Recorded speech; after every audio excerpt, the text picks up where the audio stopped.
Arthur, taking a look at the inside of our system. For the most part, everything doesn't look too bad. Our thermal paste is actually surprisingly dry in here. This is going to be really good to replace that. And a good amount of dust just throughout the system in general. But here inside, the heatsink as well.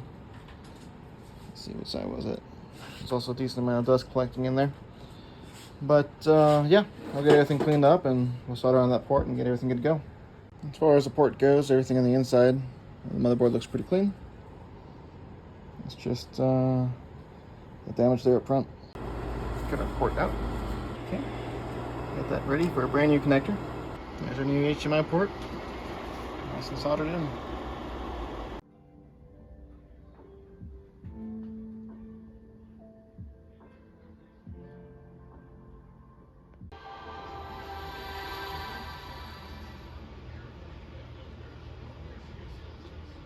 Okay, this is a 4K display. Everything's booted up and happy, so I think we're perfectly good to go. So here's a copy of Battleborn. We're just gonna put this in. Takes nice and smooth. I'm gonna hold on to that so it doesn't rub anywhere. And we're just gonna wait for the system to read that and boot it.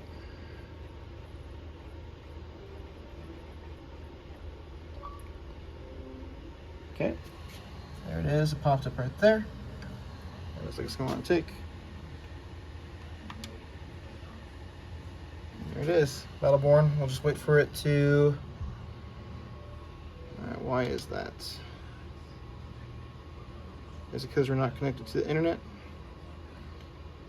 Let me make sure we're connected to the internet first. It might be because we're not connected to the internet. I just connected now. So we're gonna let this update and we're gonna come back to this disk drive and make sure everything's functioning just fine. Okay, so after the update that it took, it did actually go back to that smaller size again. We did download the game. It does look like it's happy and wanting to do all that now, so I think our optical drive is great. Gonna have to figure out what's going on here though. Let me go ahead and go into settings and see if we can manually bump out of this, but admittedly this is a little bit weird. System. Oh, I've done this before, but it's been a little while. Bear with me.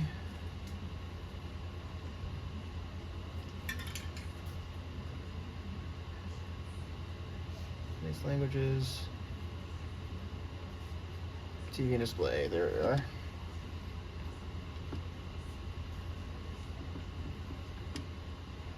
That's where it wants to be.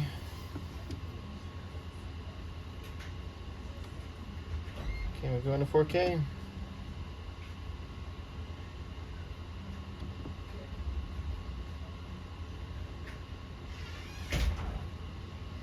Alright, I'm not gonna lie, that is very bizarre.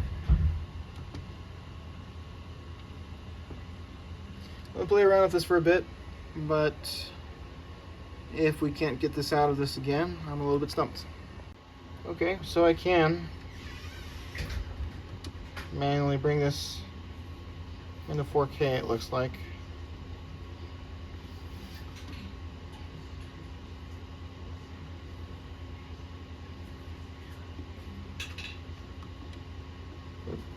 That is a bit of an annoying pain. Okay, so I'm going to show you how I did that. You can come over here to video fidelity and overscan. You can tell it to override as an HDMI. You can change the color depth here. I have it at 8-bit, but it looks like it goes up to 32. Let's play with that and see if that does.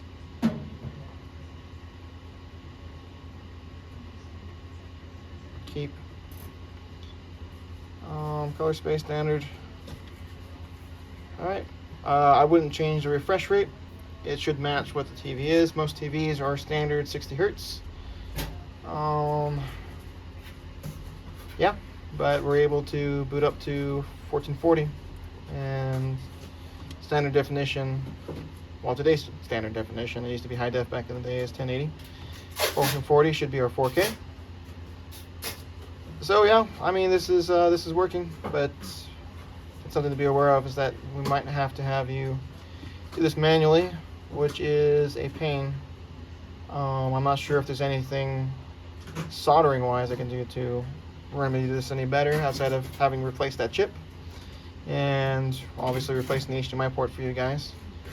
So that might just have to be where you guys are at with this. It's not going to hold an edge. The edge is going to be very soft, and it's going to roll over when it cuts it. You're on your own. But a 2 years resolution, same on wireless? We got you. 1 year resolutions are so 2023. Sometimes your choice is just visit it. Switch and save. This month only. Test the sharpness of the inside edge. Copy of Battleborn. I feel really good.